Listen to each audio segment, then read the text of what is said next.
टुनटुनी चिड़िया ने अपने दोस्तों से दूर होने का फैसला कर लिया था क्योंकि उसके पास पैसे नहीं थे, वो कोई काम नहीं करती।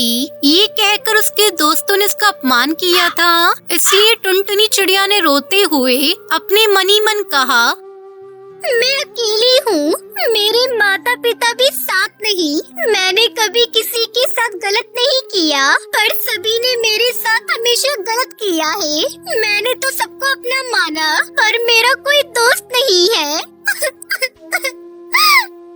यूं वो रोते हुए बहुत दूर तक उड़ती चली गई। दूर तक का सफर तय करने के बाद टुनटुनी चिड़िया एक पेड़ पर बैठी। उसने सोच लिया कि वो वहीं पर अपने एक घोंसला बनाएगी। इतने में टुनटुनी चिड़िया को किसी की मदद की गुहार सुनाई दी।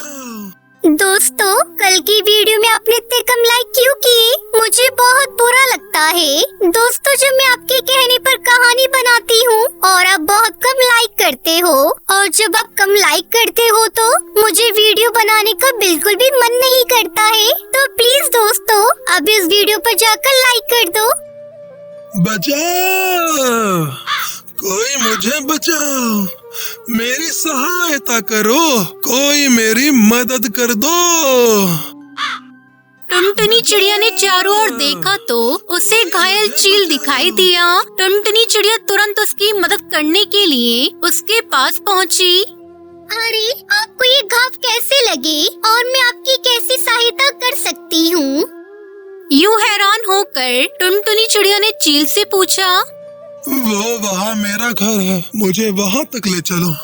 टुनटुनी चिड़िया ने बड़ी मुश्किल से उस बड़े से चील को एक ठेले पर बिठाया और जोर लगाकर पंख हिलाते हुए टुनटुनी चिड़िया ने चील को उसके घर पहुंचाया। यहाँ तक लाकर छोड़ने का तुम्हारा बहुत शुक्रिया, तुमने मेरी बहुत बड़ी मदद की है। एक मदद और कर दो, वहाँ मैंने कुछ दवाई रखी है, दवाई मेरे जख्मों पर लगा दो। टुनटुनी चिड़िया ने उसके जख्मों पर दवाई लगाई। टुनटुनी चिड़िया ने उस चील की बहुत सेवा की। 3 दिन तक टुनटुनी उसी के पास रही। अब चील के घाव भर चुके थे। 3 दिनों तक मुझे यहाँ आसरा देने के लिए आपका बहुत धन्यवाद। अब मैं चलती हूँ। दरअसल धन्यवाद तो मुझे कहना चाहिए तुम्हें। मुझे मेरे घर तक पहुँचाकर मेरे ठीक होने तक मेरे साथ रही। वैसे तुम रहती कहाँ हो? टुनटुनी चिड़िया की आंखों से आंसू छलक पड़े। मेरा कोई नहीं है। मेरे सभी दोस्त बहुत धनवान हैं। सभी की शादियां हो चुकी हैं। मेरे पास ज्यादा धन नहीं है कहकर मेरे सभी दोस्तों ने मुझे बहुत अपमानित किया। तभी मैंने सोच लिया कि ये मेरे दोस्त नहीं हो सकते। इस तरह टुनटुनी चिड़िया ने अपनी सारी बात बताई। तुम चिंता मत करो, भगवान सब भला ही करेगा, उदास मत हो। वैसे तुम्हें घाव कैसे लगे? हुआ क्या था? यही रहने वाले दूसरे चील के साथ आहार के लिए झड़प हो गई, उस वजह से मैं इतना घायल हो गया। आप बुरा ना मानो तो क्या मैं तुमसे कुछ कह सकती हूँ? इस तरह मांसाहार के लिए एक दूसरे से लड़ाई करने से तो अच्छा है आप शाकाहार बने रहो। किसी को कोई दिक्कत भी नहीं होगी। सभी शांति से अपना जीवन बिता सकते हैं। सुझाव बहुत अच्छा है, मैं इस पर अमल करने की कोशिश करूँगा। अच्छा, तो फिर मैं चलती हूँ। वैसे कहाँ जाओगी? तुमने कहा कि तुम्हारा यहाँ कोई नहीं। अगर तुम चाहो तो तुम यहीं रह सकती हो। टुनटुनी फिर उस चील के साथ उसके घोंसले में रहने लगी। कुछ साल बाद उन दोनों ने आखिरकार शादी कर ली। उन दोनों ने बहुत मेहनत कर खूब पैसे कमा कर सुंदर सा घर बनाने की सोच ली। दोनों ने बांस की लकड़ियों से सुंदर सा घर बनाने की शुरुआत की। कुछ ही दिनों में उनका घर बनकर तैयार हो गया। एक दिन चील अपने पैरों से लूसी नाम की कबूतरी को उठाकर अपने घर ले आया। कबूतरी के शरीर पर बहुत सारे घाव थे। ये देखकर टुनटुनी ने कहा, अरे, ये मेरे दोस्त के साथ क्या हुआ? क्या हुआ है इसे? ये आपको कहाँ मिली? ये वहाँ पर बेहोश पड़ी थी तो मैं इसे उठा लाया। फिर उन दोनों ने मिलकर लूसी को प्राथमिक उपचार दिया। 1 हफ्ते के बाद लूसी कबूतरी बिल्कुल ठीक हो गई। फिर लूसी रोते हुए बोली, दोस्त, उस दिन मैंने तुम्हें बहुत अपमानित किया था ना, उसके बाद मुझे समझ आया कि दोस्त क्या होते हैं। हमारे अचानक कंगाल होने पर सभी ने हमें इतनी सारी कड़वी बातें कही और हमें अपमानित किया, जिसे मैं सह नहीं पाई और खुदकुशी करना चाहती थी। पर लगता है शायद भगवान चाहते थे मैं तुमसे माफी मांगूं, इसलिए आज तुम्हारे सामने खड़ी हूँ। मुझे माफ कर दो। दोस्त, एक बात हमेशा याद रखना, हमारे दोस्त वैसे होने चाहिए जो हमारे पास कुछ हो या ना हो सदा हमारे साथ ही रहे, वही सच्चे दोस्त कहलाते हैं, ना कि गरीब होने पर जो हमारा साथ छोड़ दे। इस तरह टुनटुनी चिड़िया ने अपनी दोस्ती का फर्ज निभाते हुए लूसी कबूतरी की मदद करी और खुशी खुशी अपने बांस के घर में रहने लगी।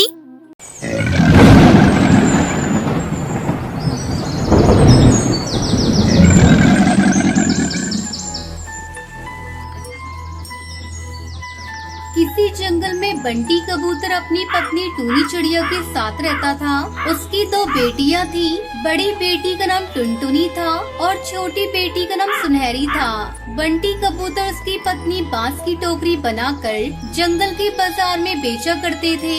एक दिन जब दोनों पति पत्नी टोकरी बेच रहे थे, तभी आकाश में काले काले बादल घिर आए और बारिश होने लगी। अजी सुनते हो जी, जल्दी से घर चलो, बहुत तेज बारिश आ रही है, हमें जल्दी घर चलना होगा।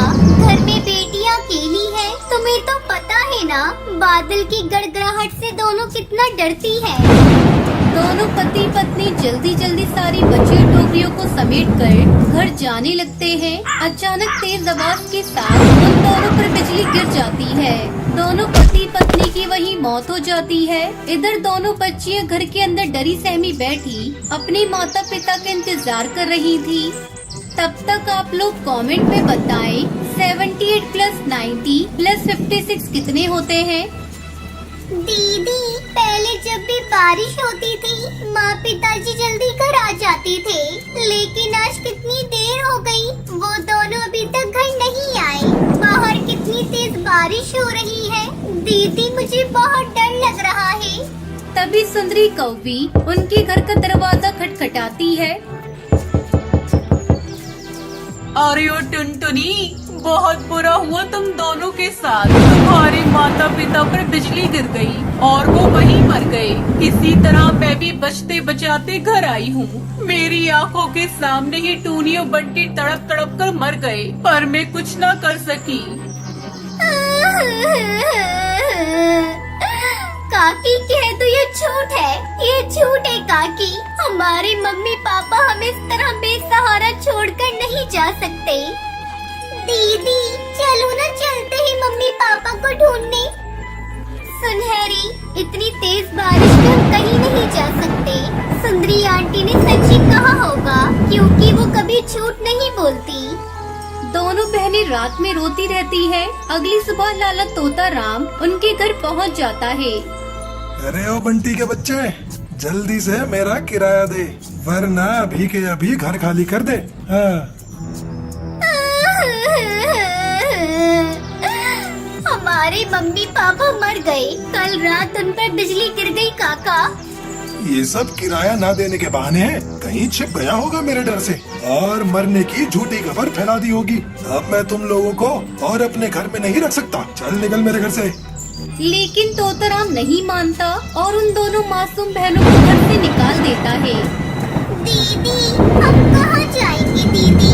बोलो ना, बारिश भी बहुत तेज हो रही है।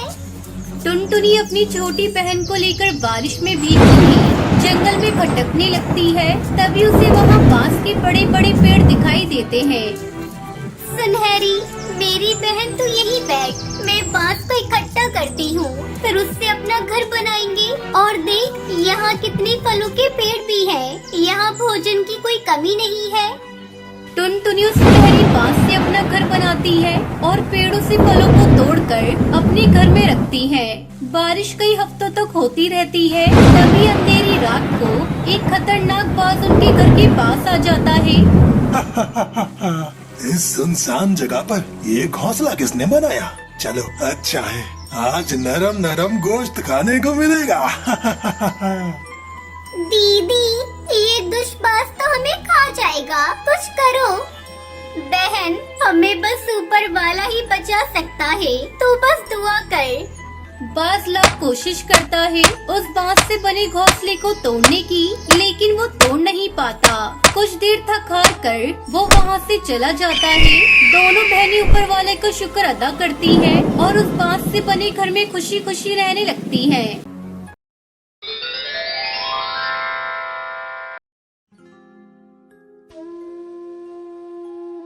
जैसा कि आपने पिछली कहानी में देखा था, कैसे टुनटुनी चिड़िया अपने दो बच्चों के साथ पिछले कई सालों से एक टॉयलेट में रह रही थी। इस बात को अब तक 10 साल हो चुके हैं, लेकिन टुनटुनी उसके बच्चे उसी टॉयलेट घर में फंसे हुए हैं। आज भी टुनटुनी वही मेहनत कर रही है और आज भी उन्हें हर मौसम में एक अलग तरह की मुसीबत का सामना करना पड़ रहा है। माँ, जब तक हम छोटे थे तब तक कोई दिक्कत नहीं थी, लेकिन अब इस बाथरूम में रहना कुछ अच्छा नहीं लग रहा है। मैं भी आपके साथ काम पर आऊंगा। हम सुनहरी को किसी अच्छे हॉस्टल में रहने के लिए भेज देंगे। लेकिन बेटा, तुम्हारी पढ़ाई का क्या होगा? तब तक आप लोग कमेंट में बताएं 90 into 5 कितने होते हैं। मेरी पढ़ाई इस परिस्थिति से बढ़कर नहीं है माँ। सुनहरी पढ़ लेगी, वही काफी है हमारे लिए। ये कहते हुए गोलू अपनी माँ को मना लेता है और सुनहरी को एक अच्छे हॉस्टल में भेज देता है और उस टॉयलेट में अब सिर्फ गोलू और टुनटुनी ही रहते हैं। बेटा, मैं जरा सरकारी दफ्तर तक जाकर आती हूँ। अगर तुम कहीं जा रही हो तो पहले खाना खा लेना। सरकारी दफ्तर जाने की कोई जरूरत नहीं है माँ। पिछले 10 सालों से सिर्फ चक्कर ही काट रहे हैं। सरकारी अफसरों के पीछे फिरते फिरते पता नहीं कितने जूते घिस गए हैं, लेकिन किसी ने भी एक पैसे की मदद नहीं की हमारी। ये कहते हुए गोलू अपनी माँ को जाने से रोक लेता है और खुद मिर्ची के साथ सूखी रोटी खाकर काम पर चला जाता है। सुनहरी को किसी चीज की कमी ना हो, ये सोचते हुए गोलू दिन रात मेहनत कर रहा था। सुनहरी को हॉस्टल में 2 नए दोस्त मिलते हैं। वो बातें करते वक्त एक दिन अपने दोस्तों को अपना सारा दुख दर्द सुनाती है। सुनहरी चिड़िया की बातें सुनने के बाद उसके दोस्त सुनहरी को ऐसे देख रहे थे कि जैसे कि उन्होंने पहले कभी इतने गरीब पक्षी को नहीं देखा था। मैं इसलिए अपने बारे में किसी को नहीं बताती हूँ। ऐसी बात नहीं है सुनहरी, हमें बचपन से बेड वाला घोंसला, सभी सहूलतों के साथ मिलने के बावजूद भी हम नखरे करते हैं। तुम्हारी बात सुनने के बाद ऐसा लग रहा है कि तुम किसी और की दुनिया की हो। तुम चिंता मत करो, हम किसी दिन वक्त निकालकर तुम्हारे घर जाएंगे और ये सब सारी दुनिया को बताएंगे। ये कहते हुए सुनहरी के दोस्त उसे थोड़ी सी हिम्मत देते हैं और एक दिन सुनहरी के साथ उसके घर जाते हैं। माँ, ये मेरे कुछ दोस्त हैं जो हॉस्टल में मेरे साथ रहते हैं। माफ करना बच्चों, लेकिन अंदर आने को कहने के लिए हमारे पास इतना बड़ा घर नहीं है। हम आपकी परिस्थिति के बारे में जानते हैं आंटी जी, हम यहाँ इसलिए तो आए हैं। ये कहते हुए सुनहरी के दोस्त टुनटुनी, गोलू सुनहरी को उनके टॉयलेट होम के सामने बिठाकर उनका वीडियो रिकॉर्ड करते हैं। देखिए, ये पक्षी इस जंगल में इतने सालों से उस टॉयलेट में कैसे रह रहे हैं और सरकार इनकी कोई मदद नहीं कर रही है। इतना कहकर कालू कौवा, लूसी कबूतरी वीडियो के जरिए टुनटुनी से सवाल करते हैं और उनका वीडियो बनाते हैं। टुनटुनी जवाब देने में थोड़ा हिचकिचाती है, लेकिन उसके बच्चे सुनहरी और गोलू बिना डरे सब कुछ बताते हैं। वीडियो बनाने के बाद सुनहरी के दोस्त उस वीडियो को अपने अपने सोशल अकाउंट में डाल देते हैं। कुछ ही दिनों में वो वीडियो लाखों पक्षी देख लेते हैं और हजारों सवाल करते हैं। इतना सब होने के बावजूद भी सरकारी पक्षी टुनटुनी को सिर्फ कुछ करेंगे कहकर भरोसा ही दिलाते हैं, लेकिन कुछ करते नहीं है।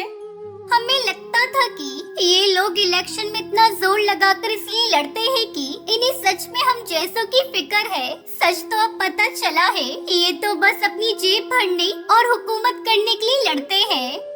कुछ दिनों बाद सुनहरी के दोनों दोस्त उनके शौचालय घर में आते हैं। आंटी जी, आज से आपको शौचालय घर में रहने की कोई जरूरत नहीं है। सरकार ने भले ही आपकी मदद नहीं करी हो, लेकिन जंगल के सभी पक्षी ने आपकी वीडियो देखने के बाद मुझे डोनेशन में पूरे 1 लाख रुपए दिए हैं। आंटी जी, ये लो पैसे और आप इनसे अपने लिए नया घर बना सकती हैं और सुनहरी की भी पढ़ाई के लिए हमसे जो होगा हम आपकी मदद करेंगे। इस तरह सोशल मीडिया से टुनटुनी उसके बच्चों को एक नई जिंदगी मिलती है और सभी नए घर में खुशी खुशी रहने लगते हैं।